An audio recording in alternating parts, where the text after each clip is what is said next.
Hello and welcome to Survivor Social, the Survivor podcast where we discuss and disentangle Survivor with a focus on the social elements of the game. My name is Tegwyth, and we have another very, very special guest for you today, Matt Sullivan. Matt, oh my gosh, how are you? I'm so excited to have you here. I'm so excited to be here. This is going to be really fun, and thanks for having me. This will be great. It's going to be such a blast. So I always like to ask any kind of new people to the pod, how did you get started with Survivor? What was, your first season? Why do you love it? Yeah, I'm actually a relatively newer fan. It was the beginning of the pandemic that I really had a deep dive. I didn't know what it was growing up really. I had known people watch it, but I kind of in my head thought it was Naked and Afraid for some reason. And it's when I watched one season during the pandemic, and then I have not stopped my love for it since. So I'm definitely a hardcore recent fan. My first season I watched was Game Changers, which is hilarious. So the fact that I am such a fan of it after that being my first season, I think says a lot about my character. So absolutely. For anyone who doesn't know, Matt is amazing. I met him via TikTok, and he is just so funny. And I've loved, getting to know him through Survivor, through TikTok and all this stuff. And he's just such a blast. So I'm really, really happy to have you here. For anyone who is new to Survivor Social, stay tuned to the end of the episode. We are going to be giving some fun awards out to some players. And then we're also going to get to some listener questions at the end, so make sure to stay tuned to the end of the episode. But let's just dive right into the start. I will start at the top of the episode. Did anyone else catch this, or was it just me? There was a tease of the theme song at the beginning of the episode, which I'm like, just give us the whole thing, you cowards. Why are you teasing it? Just give the fans what they want. Do you want to see that the theme song back? I know, I do. You're right. There was a little bit of it, and you start to get into it when it starts, and then they cut it away quick, and you're like, oh, okay, we're not. But yeah, I'm glad we got this.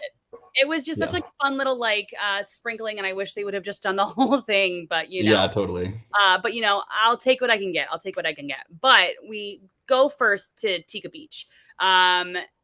They're kind of on their very short little segment here. One thing that I'm obsessed with Carolyn. We all know this about me. If you don't know that about me yet, you now know. Obsessed with Carolyn. She starts talking about how people don't understand her accent. Now, here's the big question. Matt, how do you pronounce the word B-A-G? This was the funniest conversation because I lived in Minnesota for a while, and me and my roommate there, who reminds me so much of Carolyn, have had this argument before. And so I say bag, and what gets me so mad about the Minnesota accent with bag is not that they say bag, you're allowed to say things differently, but they pronounce bagels as bagel. So they just switch them. And I'm like, you can't just switch them. You have to pick one. You're allowed to say bag, but you can't say bagel. So I think Carolyn needs to let us know if she says bagel, and then I'll decide if she is valid in her pronunciations. But that was a really funny conversation for that reason. That is so funny. I didn't even know that they just flip-flopped them. Oh, yeah. I was are there going to be any bagels that merge? I was scanning. I was I was looking to see how she would mouth it, and there was none. So. Oh man. And then, right after that fun little conversation, we cut to a confessional with Josh. Josh feels at the top of the world.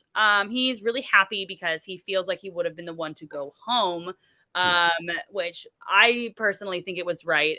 I was actually on a live on TikTok the other day with I was watching Lauren Ashley back, and she actually thinks that it wasn't going to be Josh, which is super interesting because of they didn't want either Carolyn or Jam Jam to go home, so they just didn't go to tribal. I don't know if I really believe that, but fun little thing to think Yeah, I about. don't know. It's interesting because like Carolyn was in that confessional we saw talking about like her head and her heart versus like which decision to go with.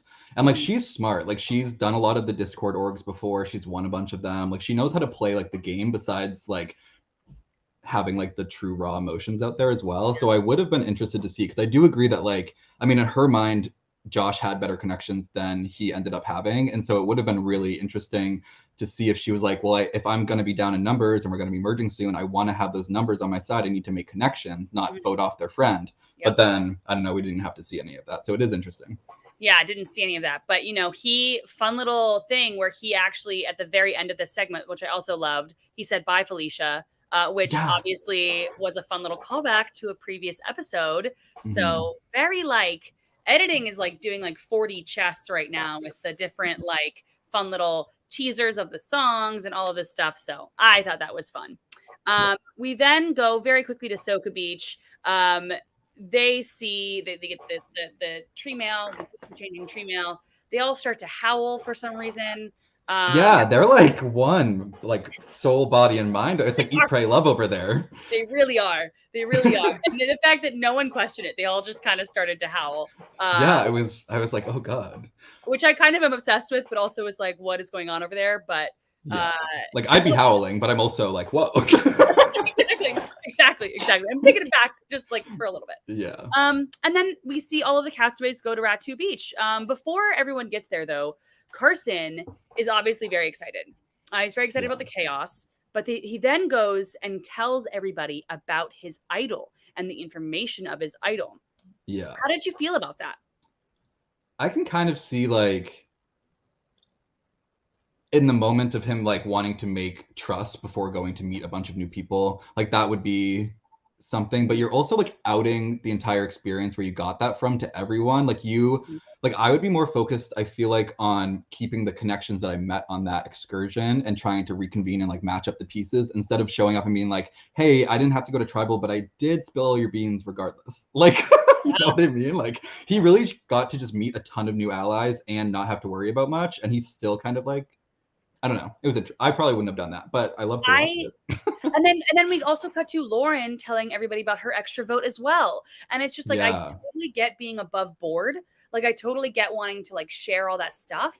But then at what point are you just like hurting your game down the line? Because if you know that Lauren has 2 votes, that's dangerous. 2 votes is could especially like down the line, that could wield a lot of power. Yeah, like any odd round is like scary because of Lauren now. Like... Exactly. So that whole little bit was interesting. I was curious to think I didn't really get in the wording, but we were wondering if did everyone know about the idol prior, or did he just tell everyone about the idol? Or was it just like, oh, it's not actually the merge because this was on the thing and that we all know about? I didn't really get that. I feel like he might have been like, hey, I have this idea that we're not actually merging, or we are merging. Like, I have to figure out if I can use this idol. And so he might have told a couple people to try to like finagle the wording, because like obviously he couldn't probably like ask like production. So and he's like, this is useless. I might as well do something with it and figure this out. I don't know, but I did think it kind of like trapped Lauren into being like, when they were like, oh, so what'd you get? Like that was cut out of whatever conversation was happening, but that must have been why she wouldn't have just been like, oh, that's so cool. I also got something, but I can still use it. And that's so true. That's so, I didn't even think of that. And the other thing that I was curious about was like what Jamie and Carson would do with the actual thing, because like you don't really have the right paper to match up, so you can't really make and we saw that with exactly. We literally saw that go down, and that'll play into later on in the episode as well. So, you know, that whole thing was very interesting. Still don't know how I feel about why he did that or whatever, but I feel like I'm okay with it. I feel like, you know, better for his game. And the only person that he's really putting out is Jamie, because Josh already played his. So I don't know. But speaking of Jamie, everyone lands on the beach. She is calling herself MVP left, right, and center. And I just want a little bit of her confidence, just like a tiny. Oh, I want a taste of it so bad. Oh my gosh. This girl is just confidence out the wazoo, and I'm here for it. That's what you Yeah. want in a Survivor player. Same. She's like delusional, but in the best way. It's like you need a little bit of delusion or else you're not going to believe in yourself. Like it's like, Exactly. yeah, it's cool. Like she's had a really like, not to say she hasn't been fighting, because we've seen her have these like really like validly emotional moments, but she has kind of just been like ascending through the game. Like there hasn't really been trials and tribulations, and so I'm excited to see like how she reacts to some like bumpy roads ahead. But right now I'm not even like disagreeing with her. Like I kind of think she is slaying. Like she's always used as all of the little bits whenever they're like when Carolyn, like you overhear Carolyn like being stressed, it's always Jamie's voice being used in the background because it's like the most like high pitched like squealy, but like she's not like silly or dumb. Like she really is like kind of aware of exactly what is going on, it seems, right now. So I'm kind of standing her, even though she's that's what I love about the casting that they're doing is like, even if they are these like big personalities, no one is out there like, what do I do? Everybody kind of knows what they're doing. They're kind of they're not they're in the game. And so even if they have these loud personalities, like for example, Marianne, right? Marianne had a loud personality, kind of wild, kind of kooky, and she ended up obviously knowing the game and knowing what she was doing. She was winning, spoiler alert. And so I think that what is so great about the casting now is like even the big characters are good at the game, which is like wild. And you were Carolyn. Can I also say, can people stop calling her Caroline? Somebody said this. I don't know if this was Ian or David in one of the last podcasts. I didn't notice it until they said it, and literally everybody is calling her Caroline. It's not like the name Tegwyth. Like it's not like something you've never heard before. It's Carolyn. It's not that hard name. Yeah. I thought it would stop. It happened this episode like 3 times. And then people online are always like, I don't believe that Carolyn truly is being this ostracized. I'm like, you haven't heard anyone say your name right the whole season. Yeah. Oh man. It's so that is hysterical to me. But while we go to the merge, we're on the merged beach, right? Well, not really the merge. Well, while we're on that. It's like the verge of the merge. How do you feel about that, Matt? How do you feel about the mergatory, the earn the merge? What are your thoughts? At first I don't know. I feel like I always put myself in like, if I was a player, like this would feel so like, it's so close and one of us is going to go. But also they could have just merged at 11 and not have any of this drama. So like, there's nothing really different there. Like they would have had to earn it, but without telling us that. And so I do kind of feel like it's the same thing, except we get to see them try to fight really hard knowing it's coming. Cause like, you might not want to like put in all your effort and like still try to lay low if you don't actually know that like I don't know. It does allow the people that are like on that beach to be like, wow, there is like one person leaving and we have to get there. So I do think it's kind of fun, but I don't know. I'd be mad if I was that one person. My thing is I missed the merge feast because they were like, we're at the merge feast. Like, no, babes, you're at a reward. You want a reward. That's a reward. You're right. That is a 100%. Reward. That is not a merge feast. Like no one, you're still like, we're still talking about who to vote out. We're still, you are all safe. Like that is a reward challenge that you all get to go and enjoy. And that is the thing that I personally miss about not having to about having to earn the merge is, or you know what I mean? It's just like the merge piece was always a thing where kind of the game suspends, but it doesn't. Right. And this one, the game was. Oh, you're right. You're so right. Because it was like, everybody take a breather. Like a couple people should be looking for advantages maybe, but it is a time to exhale and get to know each other. And right now they don't even know if like their best friend's going to make it to the net. Like there's like so many things happening. Yeah, right. Exactly. That's a fair point. But you are right. Like it is the same exact thing as if they have just merged at 11, it would be the exact same thing. It's just kind of like wording is everything, wording really is everything. And so that's my little 2 cents, but Josh has decided not to be alone with Carolyn and Jam anymore. Josh also, this is when we get into Josh telling everyone different things. So Josh tells Brandon that he has an idol, but he has the cage idol. He told Jamie that it's a fake Soka idol. And then he told Jamie the real thing. And then she didn't believe him and told other people other stuff. It was just like, there was so much going on. And this is when the episode started to lose me because I got low-key so confused. And it almost felt like how it might feel on the actual island.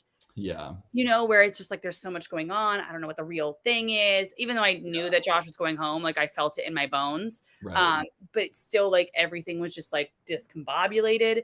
And this was when it started for me because it was like, these people know this thing. Like Jam Jam and Carolyn know it's a fake idol. They've seen it. It's bad. It's not a good idol. Yeah. That's that. Then Brandon thinks it's a real one, and then it's just like so. Because nobody believes Carolyn that she's like, oh, you don't have to worry about this one. I got you. And she was like, I'm giving you this knowledge to make allies, and they're like not even considering it. Do they even listen to her? Like that is. I don't know. Like, did anybody even like think about it for a second? I don't know. That is, you're right though. That is like that. Just like that might have just been like I have 12 things that I just learned in my brain, and that just got added to the list. But it is interesting that they really are highlighting all of those moments for Carolyn whenever they happen, and it does make me believe that there's way more that they're not showing. You know, like I don't think that they're sitting through tons and tons of hours trying to find these little moments of care. Like clearly this is happening consistently. Yes. I think you're absolutely right. I think that we have seen 2 amazing Survivor characters this year. Carolyn is one of them. The other one is not American. I think it's just what's his name? Oh my God, King George. George from Australian Survivor. Like past these 2 people, they need a raise. Yeah, you're so right. They need all of the love in the world because they are such amazing casts. Totally. I also love. So then when Jamie goes back to, I think it was with Franny and Heidi, she's like, oh, Josh is a real idol.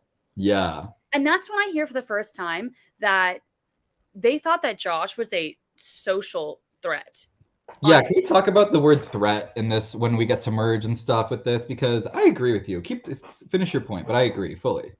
It's just like I remember Josh not being a social threat. I remember Josh being on the outs a lot. And I totally get that you need to just tell what you need to tell. But like Franny seemed to be very serious when she was saying this. Like, I know. Was he a threat though? Obviously we're not seeing the whole picture, but he didn't really seem like a social threat to me. And also, what if you know that somebody's a threat, then are they really a threat?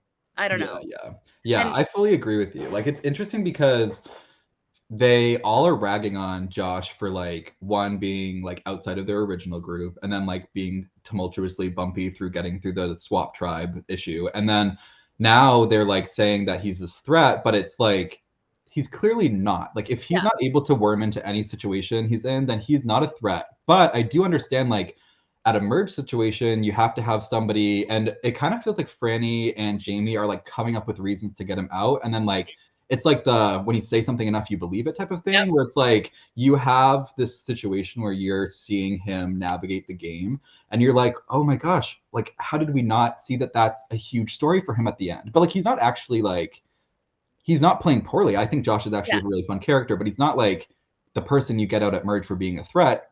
But also, like, if you're on this tribe of like 5 or whatever and you're going into a merge, you're trying to look for your little pieces that are on the outskirts. And if you already know that you're not friends with Josh, you're going to want to invest the time into people you haven't met yet so you can pull them in instead of somebody that's going to obviously run back to you. So I don't know. It's like, it's interesting. He made sense to get rid of, and it felt like they were trying to find reasons to do it.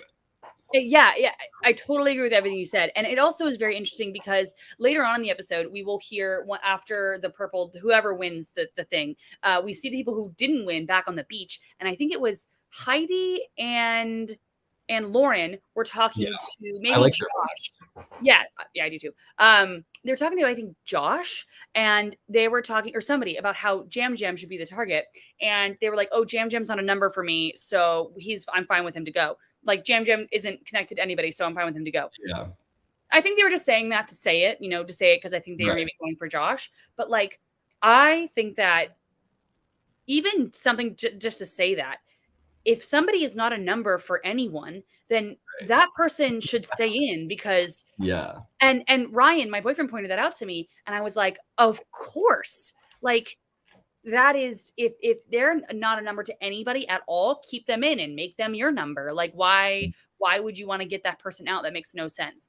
So kind of with that, with like if he's not connected, or if you see that he's a threat, and we're all whatever, then why are we whatever? It's just very interesting how people word things. You know what I mean? Like, it is. It's like, and then it comes off so serious to us as viewers because like you don't know what in that moment they're trying to actually sell. And so that's why like it was really interesting. Like, you actually never know what's going to happen at Tribal because like anything that was said could have been said like with such a serious face, but not actually meant to come off that way to people. You know what I mean? It's all. Yeah, I know exactly what you mean. I know exactly what you mean.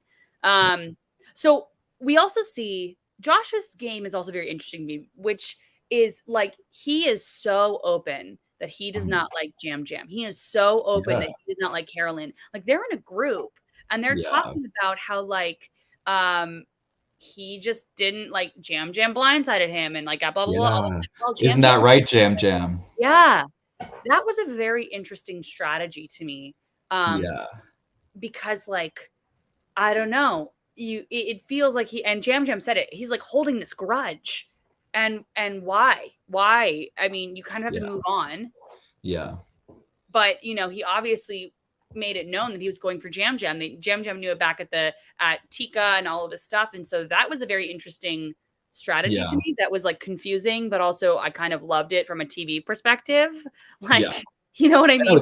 It's interesting because like from Josh's perspective, like the merge like is the time that like you have in theory like the best odds of surviving because there's the most amount of people there, you know, like if only one person goes home around, like that's probably or maybe in these cases when they're split in half, like the round after merge, but that's like the time where you can really like set some seeds. But I think it just showed that Josh really like underestimated how much his original tribe like was kind of already pushing him off, because he was ready to come back and be like, whew, I got here by the skin of my teeth. But like it actually might have been better if they went to another challenge or something and like had one left, you know, it like he just didn't have the optics needed to like see that his original tribe wasn't ready to welcome with open arms. And like they're actually the like one of the bigger tribes, so they're gonna be individually looking to meet up with Carolyn or Jam Jam, even if not grabbing them together to like.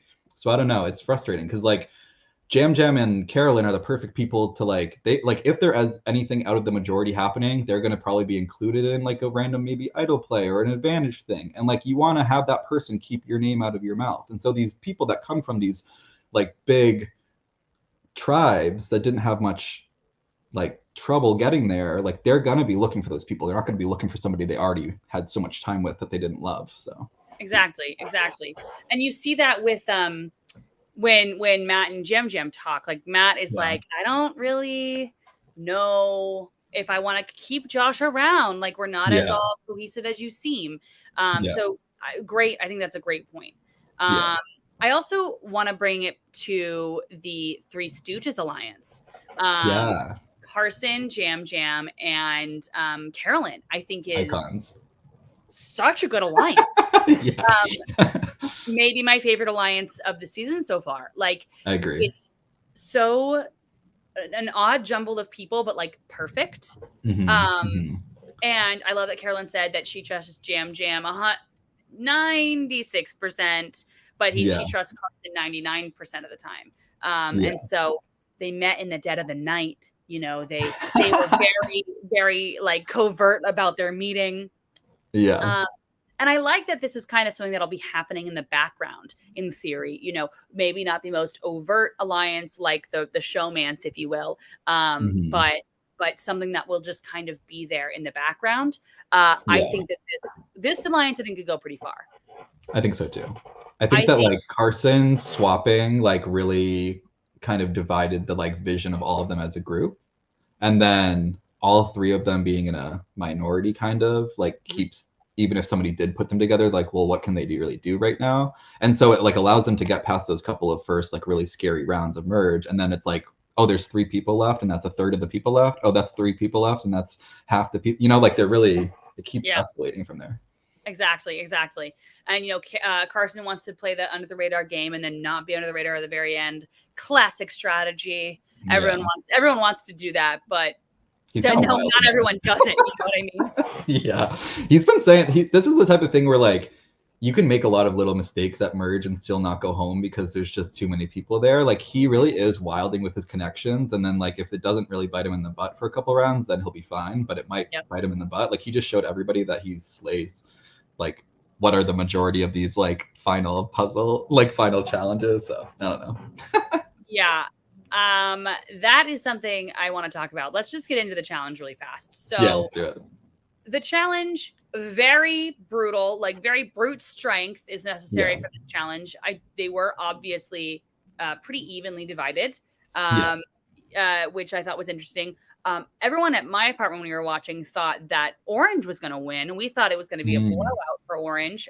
That obviously that didn't happen. Yeah. And we get first. Let's start off with how do you feel about them drawing teams, leaving it up to chance like this? I kind of like it. I did agree with the statement that like part of Survivor's luck. Like I don't think you should ever say that that was your big selling point in a FTC, but I do think it's obvious that like luck is a big part of it. And also like it comes down to weird things like not the luck being having the physically stacked team, but like the luck being like having the NASA kid that's hiding that he 3D built the puzzles. Like, and so it is interesting like what the luck actually is. Like, and so I think that I don't know. I think it's fun. I'm here for the drawing the teams. I wish they would just at some point go back to a schoolyard pick. I feel like we haven't seen it in so many seasons.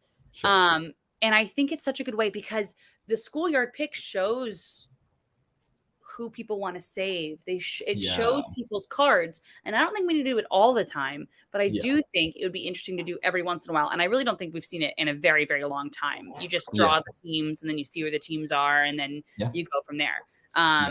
Especially I love like after like oh sorry, go ahead.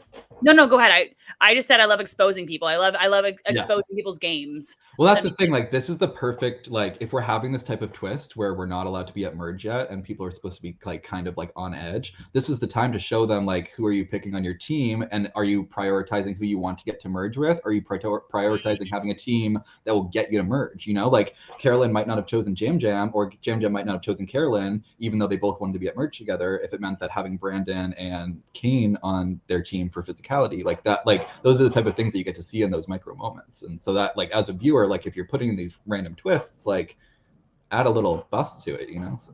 Yeah, exactly. So let's just get the teams are purple are Matt, Franny, Carson, Carolyn, Jamie, and Brandon. And then orange is Heidi, Danny, Lauren, Jam Jam, Josh, and Kane.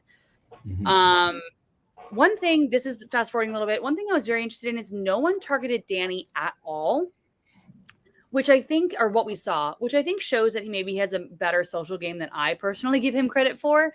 But I don't know if I'm out there and I see this like super, I think this is the time when the buff dudes got to go. And the fact that he was not brought up one time, I mean, I guess Josh is a buff dude, so he had to go, but it was mainly about his social game that everyone wanted him to leave. But like, not once I hear his name, which is very interesting to me. And I mean, maybe it comes from the fact that he came from one of the bigger tribes. Like maybe it comes from the fact that there wasn't as much adversity in terms of like voting wrong. If you don't go to tribals much, like you don't rock the, like we saw that Kane's one mistake this whole game, like got him in trouble this round. And it really just shows that like little mistakes like add up. And if you just don't have opportunities to make those little mistakes, like people who are truly insufferable like Danny can do fine at merge. And I maybe that's just like me. Like I know I like look like a dude, but I like generally root for the women and would not want to work with somebody like Danny. And like I would have much rather have been like so thrilled that we just had like our first all gay tribe, even if it was only 3 people on it, than having like than having the bar is so low. The bar. Yeah, no, literally. I'm doing the limbo under it with maracas. Like but like somebody like Danny is like the person who like it's unfortunate where like if I was in like maybe I see myself in Jam Jam right now. Like if I come to merge, I see myself in Jam Jam's position. I'm not gonna want to rock the boat against somebody like Danny, even if that's not necessarily somebody that I would want to go up with, because he just came from a tribe where everybody was howling together. Like, you know what I mean? Like there are so many things that like they probably like howled like right before the challenge. Like I don't know, like you're like there's things that you're like, oh, can't talk about Danny. Also, like we don't know who has the idol on that tribe yet. Like there's so many things that in that merge you're like, or pre-merge you're like, merge you're like, I can't say anything that will get my name written down. And like you literally saw like Kane have one mistake this whole game and it got his name there, you know. So and this is a petty thing, not even petty, it's just a nitpicky thing that I have that really bugs me. I hate the phrase I forgive but I don't forget. Like no, like if you don't forget, then you don't actually you didn't forgive Kane. If you want to vote for Kane, you didn't forgive Kane. Yeah. Don't say that you forgave him, because you didn't. Yeah. That just is. I guess this whole podcast, the theme is verbiage, and if you say something wrong, Tegwyth will be annoyed. So Yeah. that's I the mean, theme. it's true though. Like it's weird. It's weird to like be like, oh great, I have an enemy. I have somebody to go for now. Like, Mhm. no, you're like, I mean, a couple times you want to make some moves, but in general, you don't want to have a hit list because you're probably on theirs. Like you don't want to make up like, I don't know, especially if you see somebody like Kane who people like Jam Jam are like, I don't want to vote out Kane. I like him. Like, you're not gonna want his name. I mean, you're not Yeah. gonna want him to have your name in your mouth. Exactly. And the fact that also Carson didn't want to vote Kane, and Carson, Yeah. I think this was a great move for Carson. I'm not going to lie, where Carson then went directly to Kane, was like, I heard your name, but Brandon didn't. Brandon, I'm Yeah. pretty sure Brandon was like, dude, I didn't tell him. I didn't tell him anything. And Yeah. that I think shows that Carson is going to have Kane's back, Yeah. whereas Brandon isn't. And so Kane maybe sees a little bit more that, oh, Yeah. he does not forgive me about this thing that happened first episode. Right. Good to know for the future, I think, is Yeah. a thing that maybe Kane can write down Yeah. for that. I also think Kane shouldn't have went to Brandon about it. I think he should have slipped it in his back pocket because then it probably made it a thing. Like, what if we didn't see Brandon Ooh, tell 3 people like, "Oh, Kane knows we have to go for him tonight." Like, there's so many things like that. that's a great point. I think that's a great point. I wish, now that you said that, I really wish he would have kept it to himself too, and maybe just said Yeah. something in a confessional, being like, "Oh, that's good to know for future." Yeah, I'm and not gonna. it shows Carson too that Kane can't keep a secret because it got back to Carson too. So Carson might not want to tell him all the random stuff he's trying to tell everybody too, because Carson's a leaky faucet, but he's not going to like keep the pipes flowing to you if you're telling the Exactly. person that literally said your name that Yeah. I don't know. That is a great point. Great point that we honestly, I think it's such a good point that we might actually see something like that come up in future episodes. Like, I think That's that's a why I really, think Carson's downfall is coming because every 2 seconds they're like, he's in on it and he's brain blasting like Jimmy Neutron. Like he has full control of this game and he's gonna, I don't know. I think Carolyn's gonna sneak past him. I think so too. I think so too. How do you, now that we're talking about Carson, how do you feel about the fact that like Carson prepped for this? Like, I literally have this tree challenge in a drawer in my Yeah. apartment. Like, it's a classic Survivor puzzle. Yeah. How do you feel about them bringing back old puzzles and stuff like that, where I saw, I think it was David Bloomberg or somebody saying like, oh, it's the great equalizer. Not really if you memorize the puzzles. Right. I think it does kind of like like I'm not the biggest fan of Carson, but I do have to commend him for like it's one thing to be able to like recreate puzzles, but he did it in such a way like you could see him grabbing the same type of pieces together at the same time and like going in order. Like he like memorized these and that was just probably one of like 50 he did that for.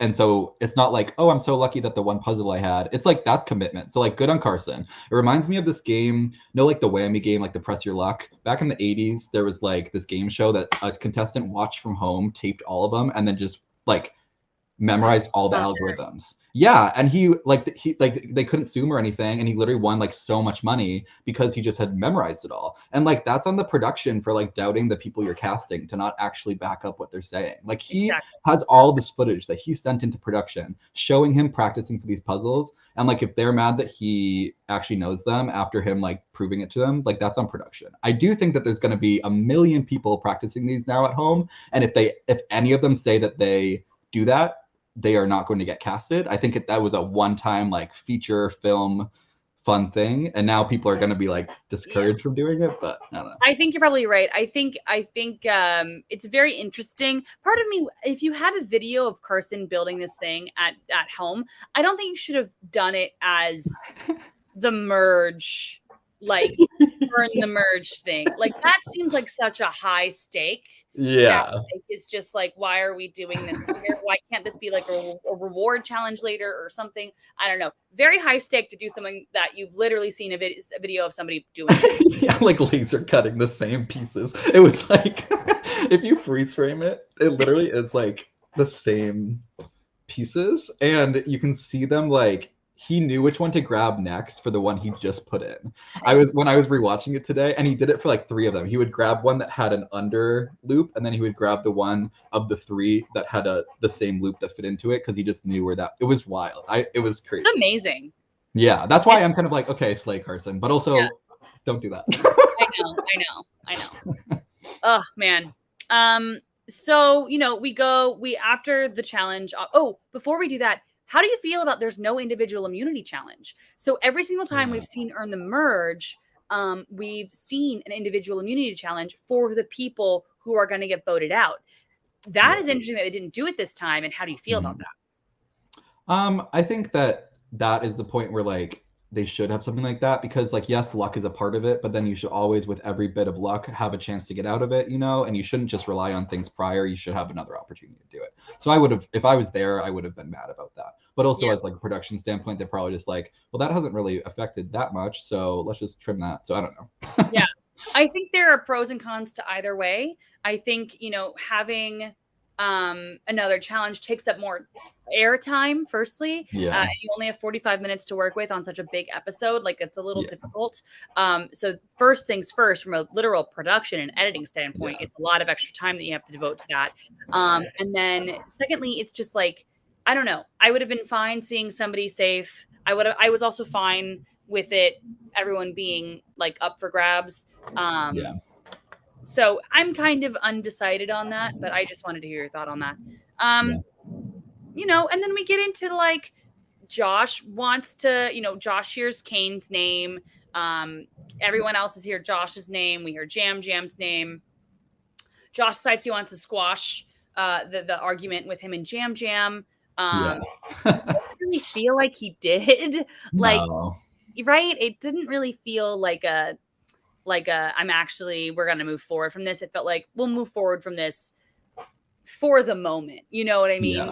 Yeah. It felt like Josh was starting to see the gravity of where he stood in the pecking order, and realizing that it wasn't actually him being like safe with his original group like he thought. And then he had to like backtrack once he saw it kind of maybe switching, but it was on him. And so I think Jam was kind of like, that solidified Jam being like, oh, he doesn't actually want to work with me. Yeah, exactly. And then, Jam, I think you're right. He saw right through it. He was like, I want to get out Josh. Josh is a target. And then there was so much going on. So I typically take notes while I'm doing this. The notes for this whole portion is 2 lines, because I was just like, it's wild. It's wild. It literally felt like I was on the beach. I didn't know what was going on. I didn't know which way was up. I just was like all over the place. And if that's how I, as a viewer, felt, imagine what it was like on that beach. Like, it must have been pure chaos. I think that Heidi said it best in her tribal answer, which I know a lot of people like probably thought that was a funny answer, but when she was talking about the vans, like, you really are going to one group, seeing what they're driving in that group, and then like pretending you're a passenger, and like just like trying to like, and then you get off your stop, get on the next ride, and you're like, okay, what are they talking about in this one? Like, oh yeah, that's what I was thinking too. And so like, that's how a good player, I think, should be playing at the merge, where you're trying to collect info and then make a good decision. And there's some people that were all trying to drive those dumb buses. Yeah, I really liked her analogy. And then we went to Matt with another analogy, and I was like, I'm done. I want to hear another one. He was like, we're going from a bounty slope and then going to a black diamond, and we're putting puzzle pieces together. And I was like, it sounded like everybody was trying to get their metaphor on TV, and his was the worst. Yeah. I agree. I think that one should not have made the cut, personally. Maybe I'm mad that the Dungeons and Dragons season has 2 Matts and it's not me, but I do not like Matt for that reason. And when he said that metaphor, I was like, come on, like, just come up. You had all of tribal, and that's what you came up with. I mean, and then honestly, if he had just left it at was on the bunny slopes and then made it to a black diamond, fine. God. Good. That was fine. He was skiing, and then he was doing a full like triathlon. I was like, oh my God. Like, well, he does do triathlons, so he probably was trying to not bring that up, and this was the way that he brought it up. Yeah. But speaking of Matt, let's go to before the tribal council. I'm sorry, to before the challenge. We see Matt and Franny cuddling, being all lovey-dovey towards each other. But then Matt tells Franny, like, no, if I win something, you're not coming on the reward with me.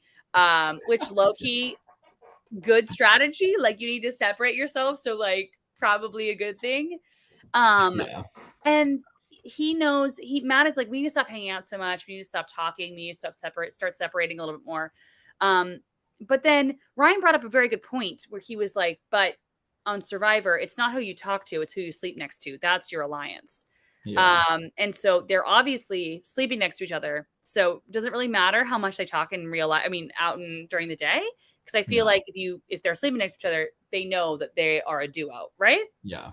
I think if you have held her hand in the tent, you should go on every reward with her because everybody already knows what's going on. Exactly. Like if you are getting any benefits of being into each other, like in terms of just like getting any emotional public like PDA at all, like even though it's not blatant, like everybody knows. There's no way everybody does not know, and you might as well soak up whatever couple of rewards you get before you get voted out 8th because everybody knows. And like they're gonna either they're going to be viewed as like a nice coupled pair of votes, but like that, how long will that last? And if it does, like, good for them. But I just don't see that being successful going forward. And like, I don't know.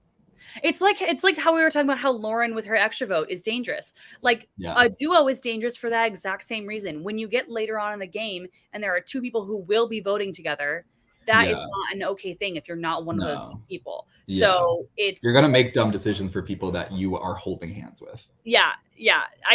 It's, they're like self-aware, but to a point where they're not actually self-aware. Like they're self-aware knowing that they need to stop talking to each other, but then they're not actually self-aware enough to know that like everyone already knows what's going on. So yeah, if you spend nap time talking about when you're not going to talk to each other, everybody's going to see you in nap time talking to each other. Like, I don't know. You know what I mean? Like, I don't know. It's so funny and so accurate but then obviously, I will say before I get back to tribal council, I was very shocked that they drew the same tribe or the same group. Yeah. And they're standing behind each other like, I was like, is everybody not seeing this?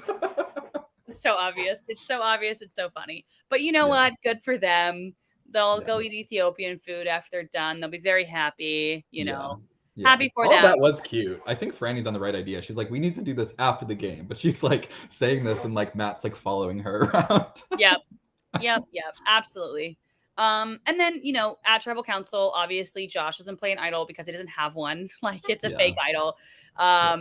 And then we see one vote for Kane, and then obviously majority on Josh. Josh does go home. He is the merge boot or mergatory fake merge boot. I'm sad to see Josh go. Was not surprised that Josh was gone.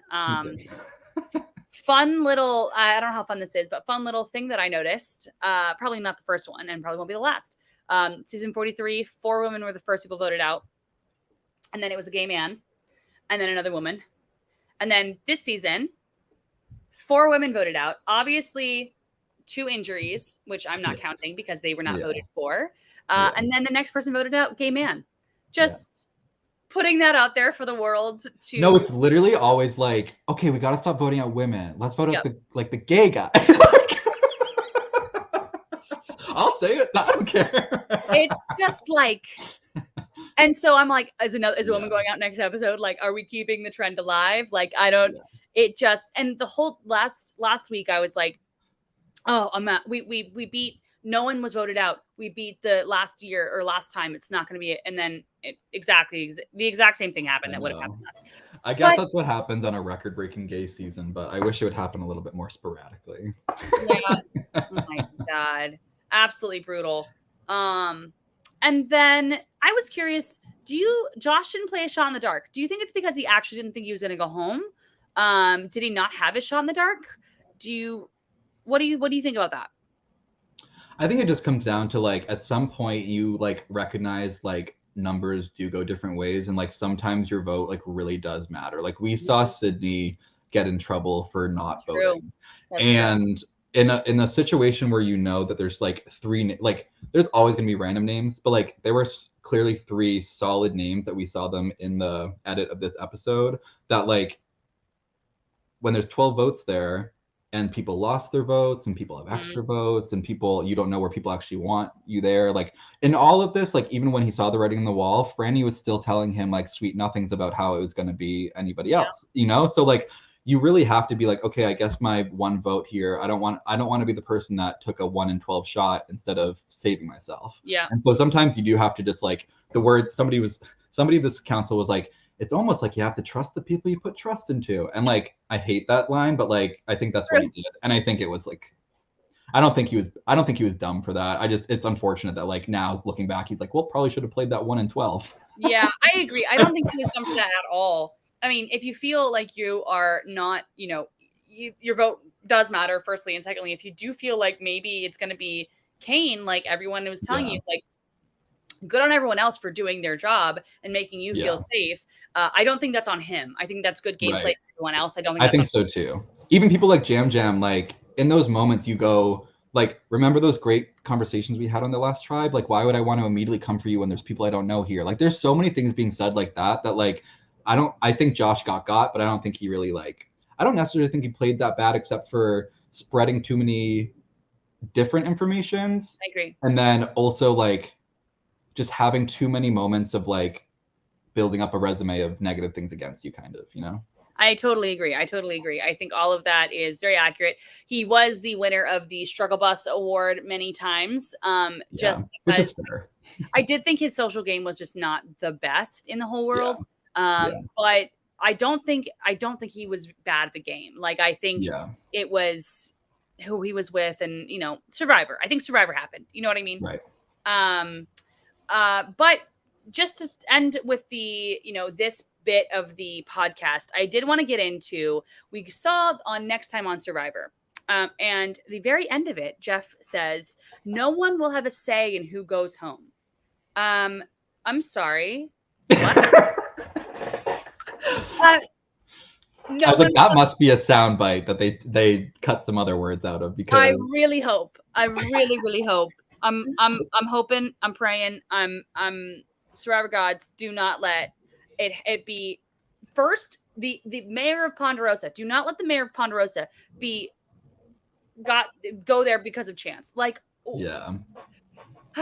I just sometimes the best ideas, Jeff. The best ideas are just keep them in your little brain. Just like it's like he wants to have like a million Hunger Games rounds where it's like this season we're doing this, and it's like no, you have to. We're already interested. We don't have to kill anyone. Exactly. Literally, exactly. It's like the fans are still gonna love the thing. You don't have to do a different thing each episode that confuses even the people who podcast about the show. You know what I mean? Like, and like a million people who haven't watched the show aren't going to be like, oh my god, this episode of Survivor, the people don't get to like guess who's like, they don't get to say who's going home. I'm going to watch now. Like, no, you're going to lose people that love it instead of getting new people. Exactly. I just was shocked when I heard that. I was absolutely shocked. But before, they also want us to be talking about it right now. I know. I'm excited to see what the soundbite is. I wouldn't even be surprised if he was just like, just kidding. It wouldn't be Survivor. I love that. You're probably right. It's probably like exactly that. When he I think last season or season before that, he was like, we'll kill somebody. He literally said that. And I was like, okay, he was like, just kidding. Obviously you're kidding, Jeffrey. Like, that's illegal, but whatever. But before we get into any questions and our awards, we do want to give a little bit of an ad break. So after the ad, we will be reading listener questions, and we will also be giving out our awards. So stay tuned. My name is Jonah Fielko, and I'm the CEO of Bracketology.tv, fantasy sports for reality television. We offer fantasy games for shows like The Bachelor, Survivor, Big Brother, RuPaul's Drag Race, and counting. You start by creating a community. Within your community, you can create a fantasy league for each show that you want to play fantasy games for. Within the league, you can choose up to 3 of our 4 game types, and our most popular is the Advanced League. Choose a team of contestants, and depending on what they do and say during the episode, that's how your team will gain or lose points each week. We also have elimination-style games like our Confidence Pool. This is where you choose how confident you are that each contestant will survive elimination that week. And we've also got March Madness-style brackets. Come back a couple hours after the episode to check your scores and watch you climb the leaderboard. Bracketology is free to play, so grab your friends, your family, your coworkers, and head to bracketology.tv for more info. What's up, everybody? Coach Benway, the Dragon Slayer. Hey guys, this is Steven Fishback. I mean, I'm definitely going to win. I'm ready to bring it. This is amazing. Team coach here, out to a quick lead. Oh my god, wait. Oh, I knew it was going to be this. It is not going to take much to derail a party. Are there swaps in this game? They kind of suggested that there were twists. Oh my gosh, I just... Each party is going to be eliminating one player. 54, but I'm full of piss and vinegar. I'm not voting for you. I don't want you gone. In 5 seasons of Expedition Online, this is the first time we've ever seen a crossroads like this. I'm about to be screwed. And that was the most traumatic thing I've been through, and I went to a funeral today. Oh my god, Maury just came back. He's gonna be so mad, Rose. I think he's scared of it. Buddy, you gotta go. Bring them into your circle of trust. This is where great players shine. It's basically the Doll of Pow strategy here. All right, and we're back. So we do have some questions, and this is for anyone. Obviously, we are on live in a couple of places, so if you have any questions, please drop them in the chat. But also for future, if you ever think of a question in the middle of the week and you want us to talk about it, please email all of your questions to survivorsocialpod@gmail.com, and we get them to the end of the get to them at the end of the episode because we love talking about Survivor with y'all. So we have one that we got in the chat that I'm actually going to get to first. So we have one from YouTube. It says, who has the best chance of winning this game after this episode? You can go ahead. Who do you think, Matt? Can I say 2 people? Yeah, sure. Okay. I'm going to say Carolyn has like a lovely edit right now and also a great story. And also she's looking like underestimated by a lot of people. And she knows how to play this game. Mm-hmm. And I like know that. So I think she's a great contender. I also think Jamie might have like a sneaky winner's edit right now. And I think they want us to think that she's like really not aware of what's going on fully. And she's kind of ditzy and bubbly. But I think she's proven she has like a pretty good understanding of the game. She's not afraid to go up to people and like be like, do you have an idol? And then they don't have a confessional saying that they're mad at her. I don't know. I think she has a good shot at this if she makes it to the end. I agree. I also am going to give 2 people. I think Carolyn is definitely the person who I think is either the winner or the Jessie of the season. Yes, I was going to say Jessie. Yeah. Yeah, I think it's going to be somebody that's everyone like, oh man, why? Yes. But I could also very much see her winning. Whereas when Jessie was on, I did not think Jessie could win because I thought he was playing too big of a game. Whereas I think Carolyn's being so underestimated because of her personality that I think even though she is really playing a big game, I do think that she is giving a little bit more of under the radar, even though she's very like she's so over the radar, she's under the radar, if you know what I mean. And Carson's kind of giving her Cody, like the foil. Yeah, totally, absolutely. The other person that I do actually think could win, I do honestly see Heidi. Heidi was instrumental in voting out, Claire, like breaks my heart, but that, and I just think that she is a trusted ear for a lot of people, and so part of me thinks that like that could lead to a pretty good win down at the end of the season. But honestly, I could see a lot of these people winning. There are a couple people that I don't see winning. Matt, Danny being one. Brandon being one. I might just be sexist, but that's okay. I think Brandon has a better chance than Danny. I think you're right. I think that's accurate. I do think you're right. So yeah, I think we're on the same page on who we agree. Okay, we also have a question actually from our other co-anchor or whatever, co-podcaster, David. He wants to, so David asks, so he brings up in Carson's confessional after completing the puzzle in the challenge, he said, I think it's a lesson that you should always be prepared. My question is, isn't the essence of Survivor that you're never going to know what to expect and you're meant to adapt to those unknowns in the moment? Why is this repeatedly being rewarded? This being like being overly prepared? That's The thing is, though, like we also know there's a fire making challenge in most seasons of Survivor now, and prepping by learning how to do fire is frowned upon if you don't do it. So, like, what's to say that prepping for puzzles that are equally as popularly used as a fire making challenge isn't fair game to practice? Like, I do think it goes to show that, like, there's a level of privilege with this. Like, I'm sure not many people that, like, I would love to root for on Survivor have access to a 3D printer, but like, it does go to show, like, if you have the tools there, like, there's a lot of people that get on Survivor that have never been in the woods either, and that's just because of like access to like driving and stuff and being in like urban areas versus rural areas, and like they have the advantage of practicing puzzles on their computers that a lot of people in rural areas don't have like the best up-to-date computers for. You know, there's so many different variables, so I just don't think we should harp on it, but I do think it's interesting like how he went above and beyond, and it's shown multiple times this season that it's like a huge benefit to him, you know.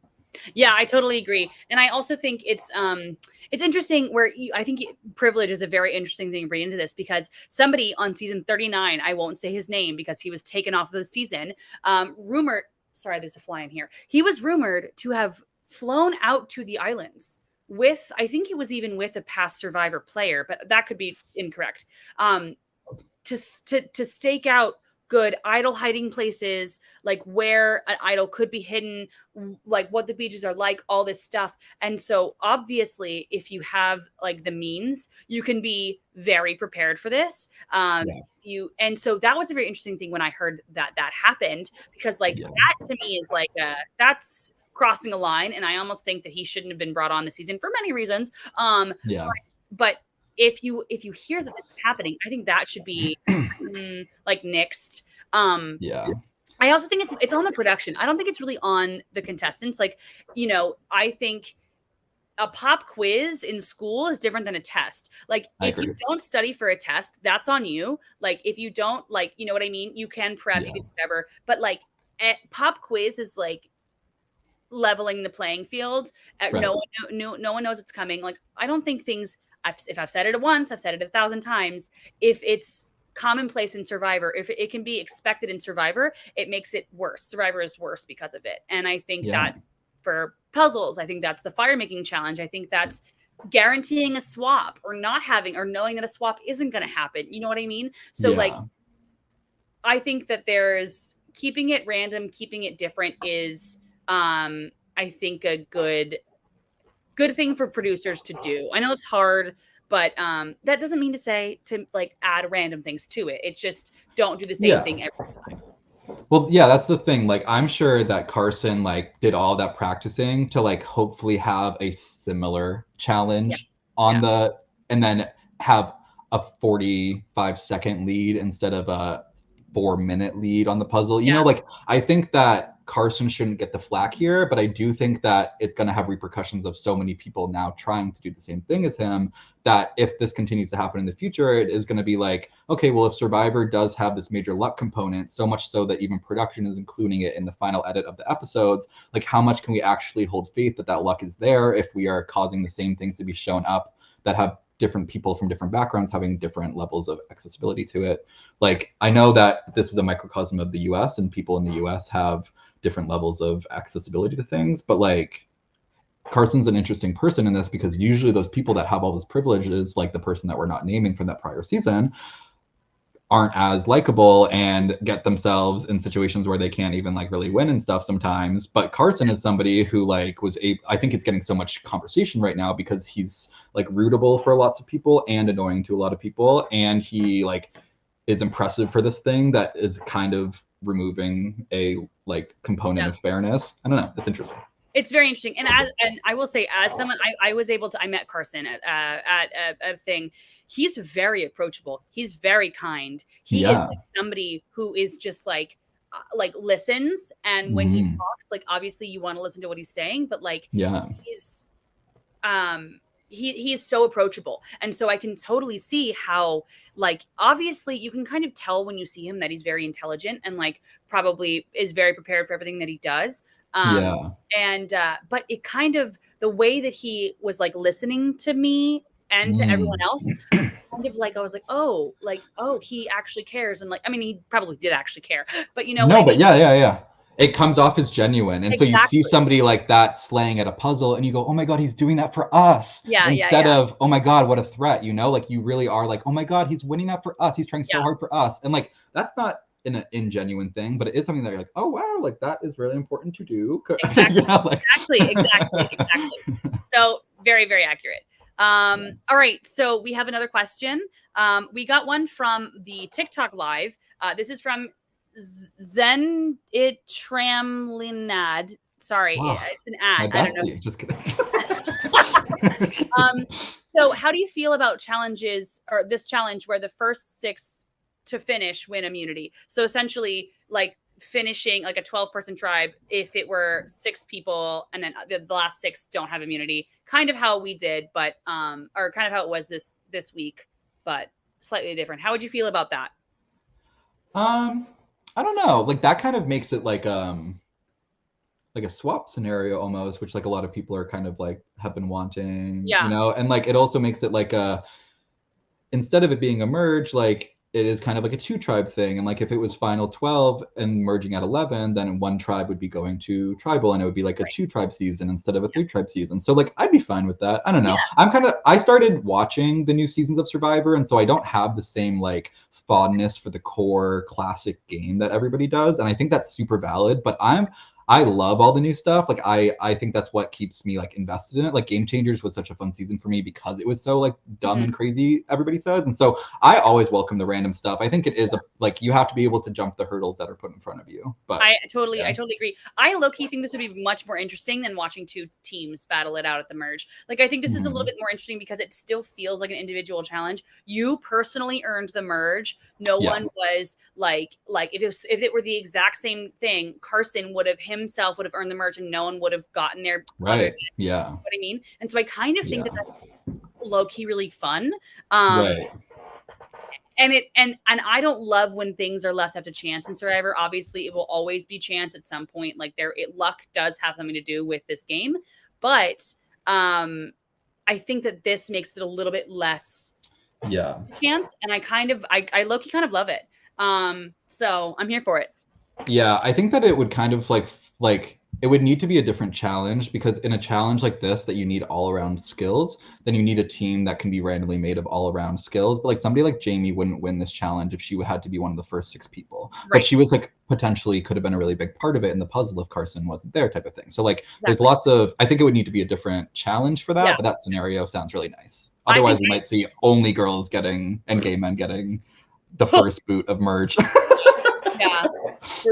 Brutal. Yeah. So we have another question from Randy, who is the lovely creator, high up whomever for Survivor Now.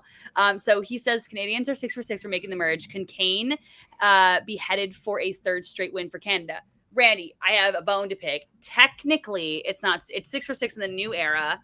I believe 7 Canadians have played, the 7th being what's his name, the hockey player from season 39, and he didn't make the merge. So what's his name? Tom something, whatever.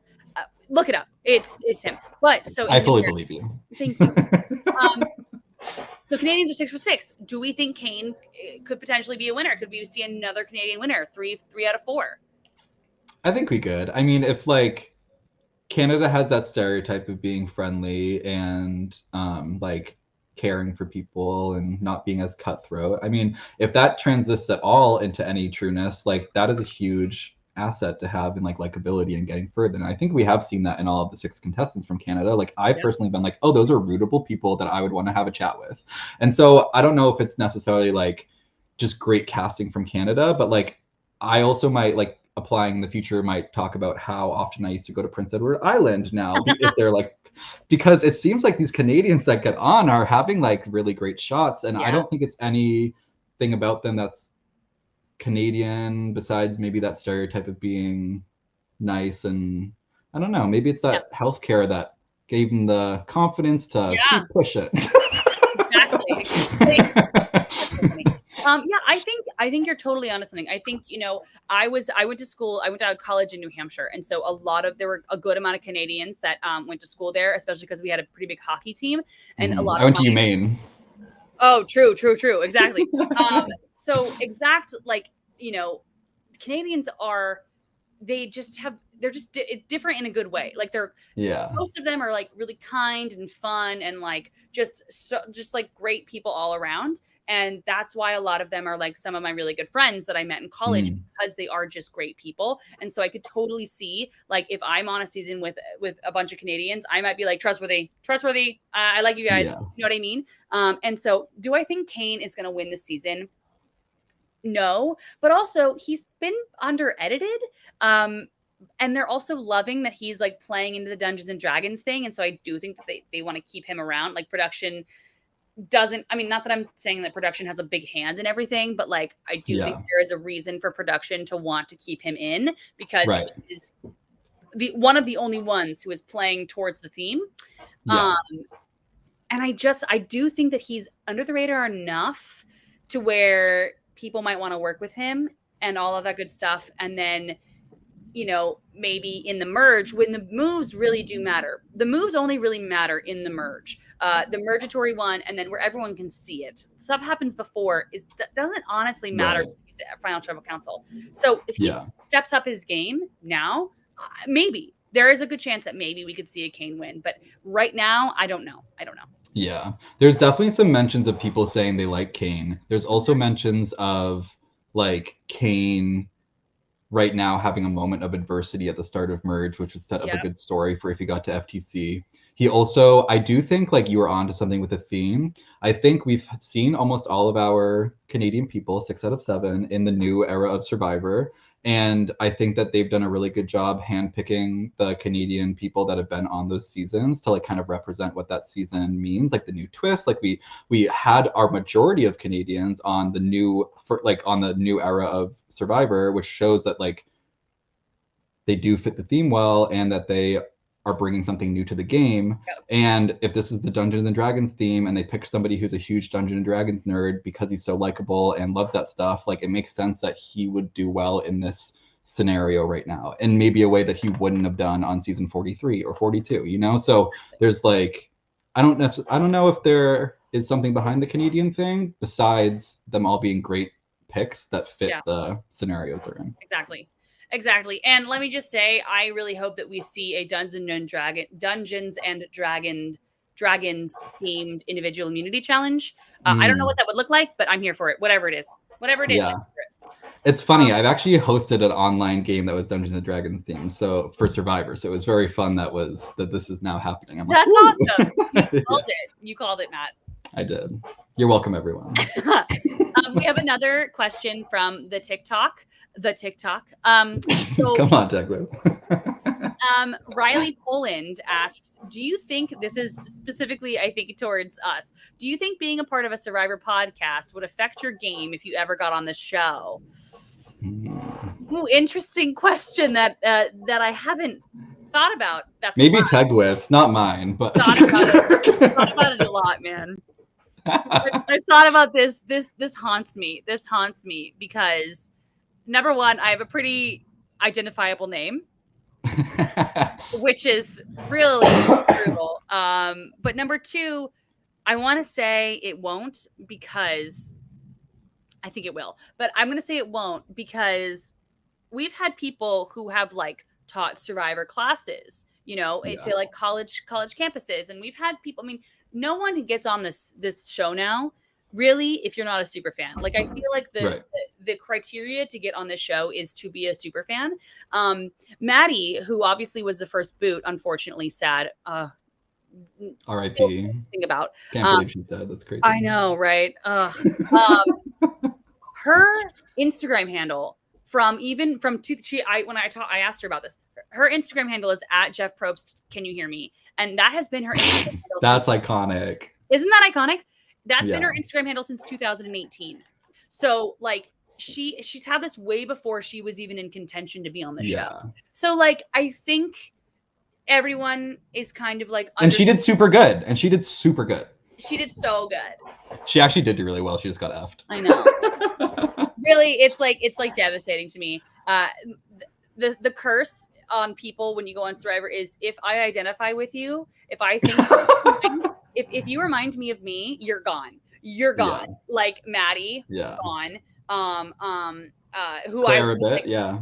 Yes, exactly. But I literally think that Maddie and I, we talked and we were like, we like literally look like each other, and we kind of do. You do. You posted that TikTok, and I was like, wait, this isn't a meme. That's like, kind of this is a docu-series.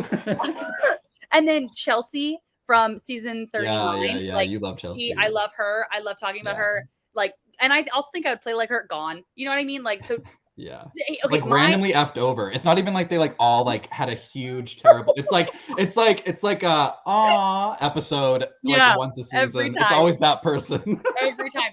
So really, if you are gonna go on Survivor, my advice to you is don't look or act anything like me. That is my advice. If I ever get on, I'm gonna publicly block you and have a big fight before I go, so that you don't like hype me up to anyone. Or exactly. That honestly might be the move. That literally might be the move. Okay, I think we have time for like one or two more questions. So we got another one. This is from Dakota Star Anderson on TikTok. Can someone play more than one shot in the dark? Which I think the answer is no, right? I think the answer is no, because it's not a physical thing until you go in and do that. Like if it was a keep it in your bag advantage, right? Then I think it would be a little bit more transferable. I played in a live reality game where we were given shot in the dark coins, and that allowed us to like give them to people. And I've seen other fan made games where they have like keys and stuff where like one key will unlock like the shot in the dark thing, so you can give somebody your key. But in this current game, I don't think that there's a way to really give it to people. I think that was the draw, like that was like the intentional, like there's no bullet that they give you for a shot in the dark or something, you know? Yeah, I think you're probably right. I think it's like you're one and done. So like, for example, when Zach played it in 41 in the first episode, like he did it knowing that he would never be able to do it again. Obviously it didn't work for him, but like Jamie played hers. She can't, she has no more shot in the dark. Jamie slayed. I know, first one ever. We love Jamie. We love Jamie. Okay, so we got time for one more question. So this is from Taylor Stan Hale. Who is getting the best winner edit so far, in your opinion? Well, let me just say before we answer this. Yeah, it's hard. Yeah. According to Jeffrey Probst on a podcast that he was on a couple years ago, he said there's no such thing as a winner edit, which I think is incorrect. But let me just say, so Jeffrey says that there's no such thing as a winner edit, but there is a winner edit. So go ahead, Matt. I think there was a winner's edit, and now they're aware of it, so they're trying to switch up what a winner's edit means. And I think that's leading to us losing a lot of different. Yeah. Right. And so I fully agree. So like I think the person who's getting like the classic winner edit this season is Carolyn. I think that's why I'm a little nervous that she's going to get effed over, because we've seen in this new season they don't like to give a classic winner edit to somebody who's actually winning. But I also think that like they've done a couple seasons now where that was the case, and so now we might be getting an actual true winner's edit. So I, as somebody who want Carolyn to win, I am delusionally going to say Carolyn. I think Jamie's getting the best winner's edit in our current. I agree. I honestly think so. I think Carolyn is getting a pretty good winner's edit from again the past. The reason why I think that like Jamie is, that Carolyn is getting a really good winner's edit is because it's almost like if she does, even if she wins or loses, you can't not put Carolyn on the screen. You know what I mean? So like, honestly, it's like the Stan effect. Yes, exactly. It's like she has to be on that screen. Like same with Jam Jam. Like Jam Jam has to be on the screen, because if they don't, they're wasting amazing content. And so I might even say that like, even if she was the first boot or the winner, like I think she would have the same edit. You're right. Yeah. So part of me, that's why I'm like still nervous to say Carolyn, but less nervous because of who she is. I do also see a very good argument for Jamie. I low-key kind of convinced myself for a pretty good argument for Kane in this episode. So that's fair. Not only because like if I think about like Erica or even Marianne, or even like Gabler, we didn't really see much of them. And even if we did, it wasn't even in the most positive light until merge. And we are at the merge. And so if I'm like going off of the last 3 seasons, I kind of think that we're getting a similar edit for him than I we've think so gotten. too. That's And a really so good point. I've kind of convinced myself in this episode talking about Kane that like I could potentially see Kane winning. Yeah, I mean, he's like, when we think of Kane's game so far, what do we think of? We think of him starting off voting incorrectly. Yeah, I think of him having the immunity sword and going, haha, Dungeons and Dragons. Yeah. And then meeting up with Carson and then having this moment at merge. Like those are the 4 things I think of with Kane, and those are all like winner. Like, you know what I mean? And I think having Carson wanting to protect Kane, I think is a pretty pretty indicative of like we're getting a big edit from Carson, and Carson, the big edit person, wants to protect Kane. I think that could possibly be something. Yeah, and if we're saying the same thing for Carolyn about how we think Carolyn's going to slip past Carson, how is that any different than Kane slipping past Carson? Yeah. Exactly. So I those are the 3 people that I'm thinking. And you know, I also, here's the problem. Now I'm talking, I could also see Heidi winning. I don't know. Yeah. Like, you know what I mean? I have no idea. So winner's edit, I think, is Carolyn, but traditional winner's edit, but like non-traditional, I'm kind of leaning towards Kane. Weirdly. I know, and it's interesting because like the 3 people that we just said had the best chances, like I don't see those 3 being in the final together. Yeah. You know? Same. So it is going to depend on like what actually happens going forward. Absolutely. And so we don't have any more questions, so we can move on to our final little bit of the episode, which is at the end of each episode, we award a Social Butterfly Award and the Driver of the Social Struggle Bus Award. And so Matt, because you are our guest, why don't we typically start with the Social Butterfly, but this week, let's start with the Struggle Bus. Who do you think is the driver this week? I would say on the Social Struggle Bus, I would probably say, part of me wants to say Carson, even though we saw him do a really good job at it, but he's leaking everywhere. And I think that's going to come back to get him. Like what I know about a Social Struggle Bus is that the things you do socially are coming back to bite you. And I feel like that's what we're seeing with Carson. I also think Matt isn't doing the best job socializing besides just being like, hee hee, and like saying the weirdest metaphors ever. So I would probably give it to Matt, which is unfortunate. I think you're totally right. I also think that I was kind of going between Matt and Brandon on this because Brandon made a very big slip by not telling Kane. Well, he said his name. I mean, it's true. You're right. I forget he did. He said it. And you know, that kind of thing is just him wanting to get revenge for something that happened 2 weeks prior.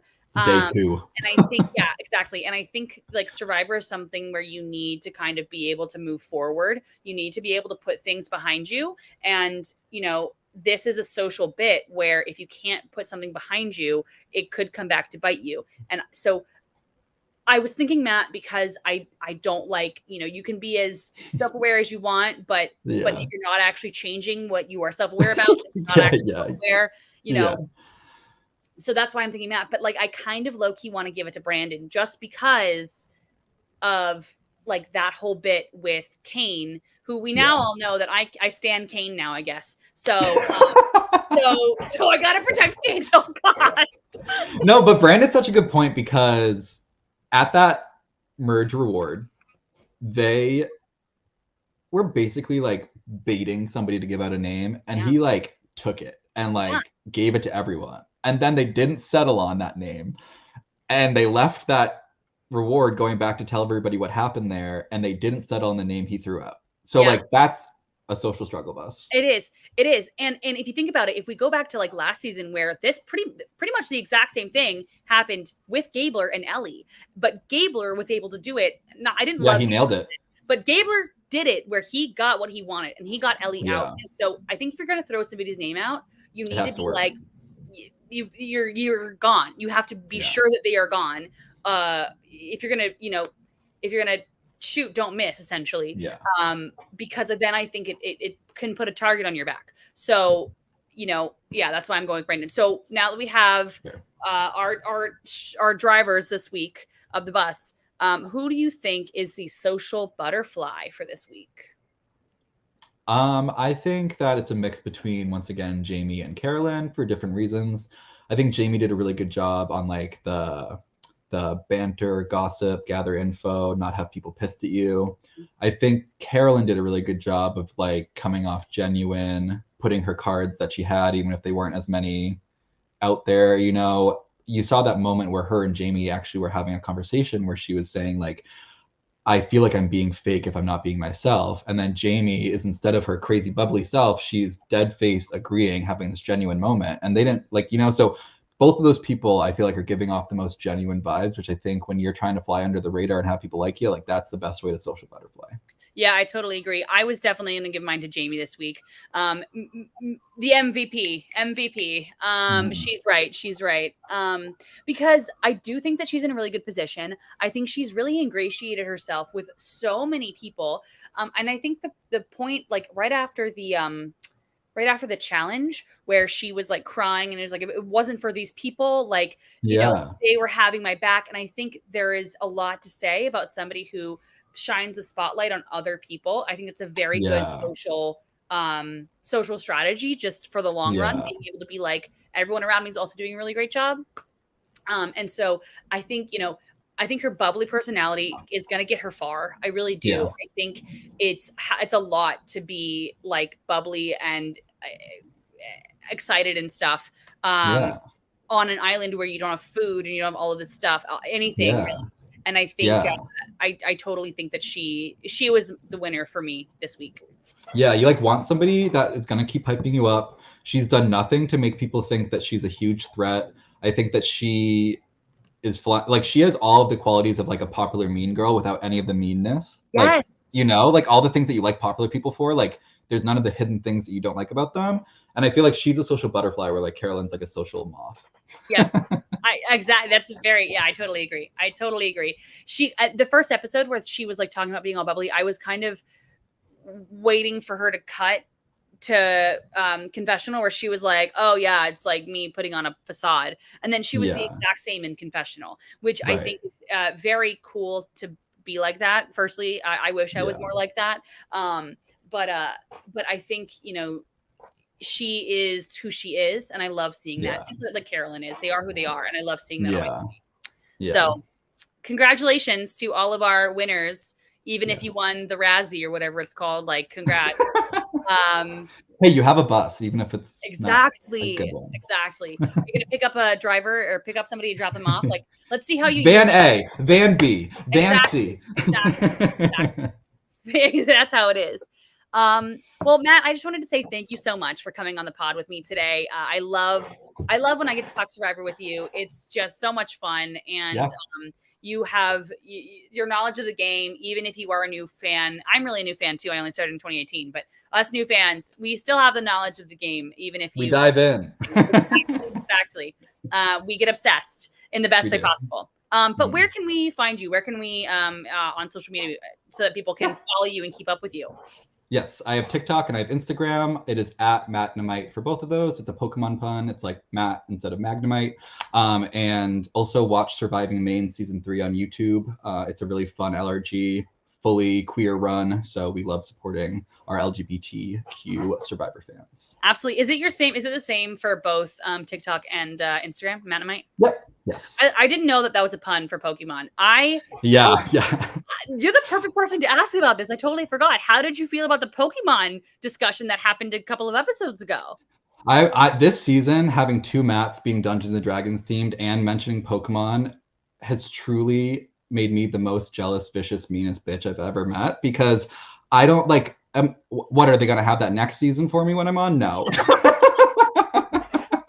But yes, as a fan, I loved it.